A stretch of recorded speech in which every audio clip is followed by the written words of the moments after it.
Hello అండి, నమస్తే. Welcome to our channel. నేను మీ ఝాన్సీని. ఈరోజు అందరికీ ప్రతి ఇల్లాలకి యూజ్ అయ్యే టిప్స్ అయితే నేను షేర్ చేయబోతున్నాను. ఇది ప్రతి ఒక్కరైతే తెలుసుకోవాల్సిన టిప్స్ అన్నీ.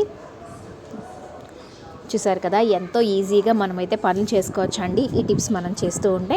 ఫస్ట్ టిప్ అండి, మనకి ఏమిటంటే ఇలా రాగి వస్తువులు క్లీన్ చేసుకోవాలంటే చాలా ఇబ్బంది పడుతూ ఉంటాం కదా, సబీనా యూస్ చేస్తాం. అలా కాకుండా సబీనా కాకుండా ఇలా టమాటా కెచప్తో యూస్ చేయండి. ఎందుకంటే టమాటా కెచప్స్ కొంచెం టమాటా సాసెస్ ఏంటంటే పఫ్ తెచ్చుకున్న ఇస్తాడు కదండి, ₹1 ప్యాకెట్స్.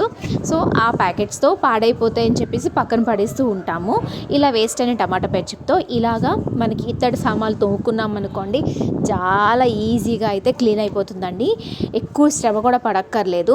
మనం సబీనా యూజ్ చేస్తాం కదా, సబీనా యూజ్ చేయకుండానే ఇలా టమాటా కెచప్తో ఈ సామాన్లు ఏమైనా తోముకోవచ్చండి. ఎంత నల్లగా అయినా రాగి సామాన్లైనా ఈజీగా క్లీన్ చేసుకోవచ్చు. మనం చిన్న టమాటా పచ్చం చేయి పెట్టి చేత్తో ఇలా రుద్దే చూపిస్తున్నాను. కలర్ అనేది చేంజ్ అయిపోతుంది. ఇలా స్క్రబ్బర్తో కాకుండా చేత్తో కూడా ఈజీగా క్లీన్ చేసుకోవచ్చు అండి. ఇంకొకటి ఏంటంటే, రాగి వస్తువులు కానీ, రాగి బిందెలు కానీ, ఇలా గ్లాసులు కానీ ఏవైనా మనం క్లీన్ చేసుకున్న తర్వాత, తోమేసుకున్న తర్వాత ఇలాగ మనం వాష్ చేసి అలా పక్కన పెట్టేస్తాము. దానివల్ల మచ్చలుగా ఉంటాయి. అలా కాకుండా తుడిచేసిన తర్వాత, తోమేసిన తర్వాత బాగా తుడిచేసుకున్నామంటే, క్లాత్ తుడిచేసుకొని ఎండలో పెట్టుకున్నాం అనుకోండి, రాగి సామాన్లు చాలా తెల్లగా అయితే ఉంటాయి. మచ్చలు అయితే అవ్వవు. సరే కదండి, ఎలాంటి పౌడర్ ఏం లేకుండా ఈ టమాటా కెచప్తో ఈజీగా ఈ రాగి గ్లాస్ని అయితే తీసుకోవచ్చు. మనం ఈవినింగ్ రాగానే టీ అని అనుకుంటాం కదండి. సో హెడేక్ వచ్చినా టీ తాగుతాము. టీ మరింత రుచి, కలర్ రావాలి అంటే ఇలాగా కొంచెం మనం కాఫీ పొడి అనేది యాడ్ చేసామనుకోండి, టీ మరుగుతున్నప్పుడు కాఫీ పొడి యాడ్ చేస్తే మంచి కలర్ వస్తుంది. ఫ్లేవర్ కూడా చాలా చాలా బాగుంటుంది. మీరు ఈ ట్రై చేసి మీకు ఎలా వచ్చాయో కామెంట్ సెక్షన్లో కామెంట్ చేయడం అయితే మర్చిపోద్దు. నెక్స్ట్ అండి, మనం రెగ్యులర్గా బీన్స్, బర్బాటి, చిక్కుడుకాయలు ఫ్రై చేసుకుంటాం కదా, తొందరగా ఉడకడం గురించి మనమైతే కుక్కర్లో పెట్టేసుకుంటాము. కుక్కర్లో మనం ఉడికించేసుకొని అయిపోతుందని చెప్పి బయట తీసి ఫ్రై చేసుకుంటాం. అలా కాకుండా ఇలా కొంచెం మూకుడులో కొంచెం ఆయిల్ వేసుకొని, తాలింపు వేసుకోండి, ఎండుమిరపకాయలు వేసుకొని ఇలాగ జస్ట్ ఆయిల్లోనే మంచిగా ఏంటంటే మగ్గనిచ్చేసాం అనుకోండి. ఎక్కువ ఆయిల్ అవసరం లేదని మామూలుగా ఆయిల్ వేసుకొని మనం ఆయిల్తోనే మంచిగా ఫ్రై చేసుకున్నాం అనుకోండి, చాలా బాగుంటుంది టేస్ట్. బీన్స్ కానీ, బర్బాటి కానీ, ఏదైనా ఫ్రై కానీ. నెక్స్ట్ టిప్ అండి, కాఫీ పౌడర్ తెచ్చింది ఏంటా అనుకుంటున్నారా? జనరల్గా ఒక్కొక్కసారి ఫ్రిడ్జ్ అనేది స్మెల్ వస్తూ ఉంటుంది కదండి. సో ఇలా కొంచెం కాఫీ పొడి అనేది ఫ్రిడ్జ్లో ఒక చిన్న గిన్నెలో పెట్టుకున్నాం అనుకోండి, ఎలాంటి బ్యాడ్ స్మెల్ రాకుండా చాలా మంచి రిఫ్రెష్గా ఉంటుందండి ఈ కాఫీ పొడి పెట్టడం వల్ల. మనం ఎక్కువేం పెట్టక్కర్లేదు, ఒక ½ స్పూన్ అయితే కాఫీ పొడి పెడితే సరిపోతుంది. నెక్స్ట్ టిప్ అండి, మనం ములంకాళ్ళు తెచ్చుకుని వెంటనే చేసేసుకోవాలి. ఒక్కొక్కసారి అంటే తక్కువ కాస్ట్ ములంకాళ్ళు ఉంటాయి, కానీ ఏంటంటే చేసుకుందామంటే అప్పుడు వెంటనే చేసుకోవాలని ఇంట్రెస్ట్ కూడా ఉండదు కదండి. అలాంటప్పుడు ఏంటంటే ములంకాళ్ళు మనం ఈజీగా స్టోర్ చేసుకోవచ్చు. అంతేకాకుండా ఎలా కట్ చేయాలో కూడా చూపిస్తాను. చాలామందికి తెలిసి ఉండొచ్చు, కానీ తెలియని వాళ్ళ గురించి అయితే ఈ టిప్స్ షేర్ చేస్తున్నానండి. ఇలా చూసారు కదా, ఎక్కడైతే సాఫ్ట్గా ఉందో ఆ ములంకాళ్ళను కట్ చేసేస్తామండి. కట్ చేసిన తర్వాత మనం ఈ విధంగా వీడియోలో చూపించిన విధంగా కట్ చేసుకోండి. మీకు ఎంత లెంత్ కావాలో అంత ములంకాడ అయితే కట్ చేసుకోండి. ఇలా వీడియోలో చూపించిన విధంగా కట్ చేసుకోండి. ఇలా ఏంటంటే పీచ్ అనేది వచ్చేస్తుంది కదండి. ఎక్కడైతే మనం పీచ్ తీస్తామో ఆ పీచ్ తీసిన చోట కాకుండా మిగిలిన చోటు ఉంటుంది కదండి, ఇలా ములంకాడ తిప్పుతూ మనం ఈజీగా చేసుకోవచ్చు. ఇలా చేసుకోవడం వల్ల ములంకాడ అనేది ఇరిగిపోకుండా ఉంటుంది. తర్వాత ఏంటంటే తొందరగా కూడా కుక్ అవుతుందండి. ఇలా పీచ్ ఇలా నీట్గా శుభ్రం చేసేసుకొని మనం ఒక డబ్బాలో స్టోర్ చేసుకున్నాం అనుకోండి. కట్ చేసుకున్న ములంకాళ్ళు ఇలాగ ఒక డబ్బా ఉంటుంది కదండి, ఒక ప్లాస్టిక్ డబ్బా తీసుకొని దాంట్లో స్టోర్ చేసుకొని డీప్ ఫ్రిడ్జ్లో పెట్టుకుంటే తడనే తగలకూడదు. ఎప్పుడంటే అప్పుడు మనం తీసుకొని ఈజీగా వాడుకోవచ్చు. వాటర్ క్యాన్ మనం వాడుతూ ఉంటాం కదా, చాలా రోజులు బట్టి వాటర్ క్యాన్ అయితే నేను క్లీన్ చేయకుండా పెట్టానండి.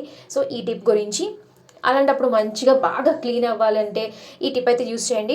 రెండు స్పూన్లు అయితే నేను కల్లుపు యూస్ చేశాను. 2 స్పూన్లు కల్లుపుకి 1 స్పూన్ అయితే బేకింగ్ సోడా వేసుకోవాలి. తర్వాత ఈ నిమ్మకాయ చెక్కలు నిమ్మకాయ చెక్కలు మనం పడేస్తూ ఉంటాం కదా, అలా పడేయకుండా ఈ వాటర్ క్యాన్ క్లీన్ చేయడంలో చాలా బాగా యూజ్ అవుతుందండి. ఎలా అంటే మనం ఏంటంటే ఇలాగ మనం చెక్క పిండేస్తాం కదా, ఎక్కువ పిండము, దాంట్లో కొంచెం రసం ఉంటుంది కదా, ఈ రసం ఏంటంటే చేదుగా ఉంటుందని ఎక్కువ పిండము. సో ఈ రసం అంతా కలిపేసి ఈ నిమ్మకాయ చెక్కలన్నీ కలిపేసి రసం అయితే పిండేసుకున్నాను. చూసారు కదా, ఈ రసం దీంట్లో పిండేసుకొని ఇలాగ ఈ నిమ్మకాయ చెక్కలు పడేద్దాం అనుకుని ఈ నిమ్మకాయ చెక్కలు కూడా వాటర్ క్యాన్లో అన్నీ వేసేసుకున్నామని కొంచెం వాటర్ వేసుకొని బాగా ముందుకి, వెనక్కి, కిందకి, పైకి అన్నట్టు ఇలా సర్కిల్ మోషన్లో మొత్తం అంతా బాగా కలుపుకున్నాం అనుకోండి, ఈ గరుకుదనం వల్ల బాగా క్లీన్ అయిపోతుందండి వాటర్ క్యాన్ అనేది. బ్యాడ్ స్మెల్స్ కానీ బ్యాడ్ స్మెల్ ఏమైనా వాటర్ క్యాన్లో ఉన్నా కానీ ఏదైనా ఫంగస్ పట్టినా సరే ఈ బేకింగ్ సోడా అనేది క్లీన్ అయిపోతుందండి. ఈ బేకింగ్ సోడాతో నిమ్మకాయ కూడా అంతేకాకుండా మంచి స్మెల్ అయితే వస్తుంది దానిలో వేయడం వల్ల.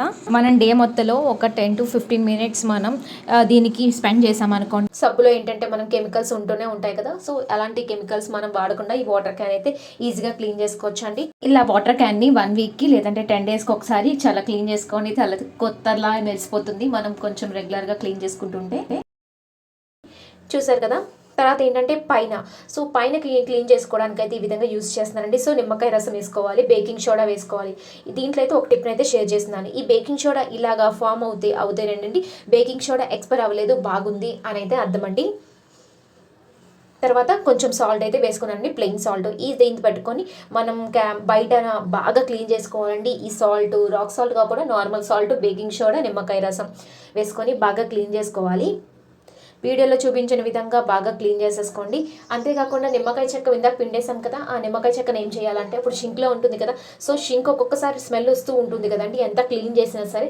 అలాంటప్పుడు ఏంటంటే కొంచెం బేకింగ్ సోడా ఈ నిమ్మకాయ షింక్ పెట్టి రుద్దేసాం అనుకోండి, చాలా తలతల మెరిసిపోతుంది. ఈ ట్రిప్ ఒకసారి మీరు ట్రై చేయండి.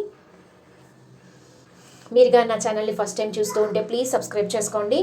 అంతేకాకుండా నచ్చితే లైక్ చేయండి. ఈ లైక్ చేయడం వల్ల ఈ వీడియో మరికొంతమందికి అయితే చేరుతుందండి.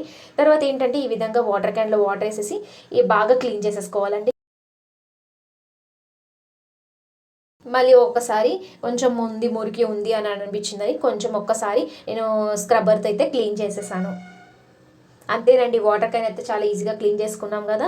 ఇప్పుడు పీల్ చేస్తాము, మళ్ళీ స్మాష్ చేయడానికి రెండింటికి టైం పడుతుంది కదా.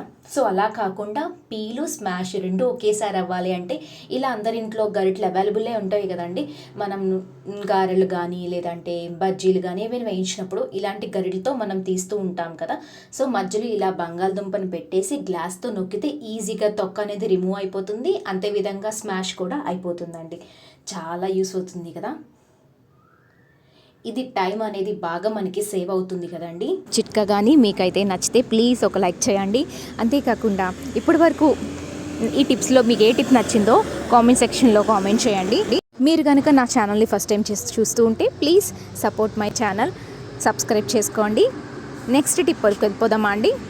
మనం జనరల్గా ఏంటంటే కుక్కర్లో బ్లాక్ చెనా తీసుకుంటాను, కాబూలి చెనా తీసుకున్నాను. నేనైతే బొప్పాస్కాయ ముక్కలు ఉడికించుకున్నానండి.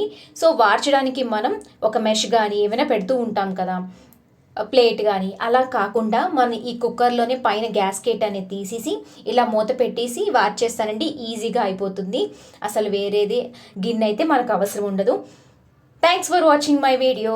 నెక్స్ట్ వీడియోలో మనం కలుద్దామండి. Bye bye.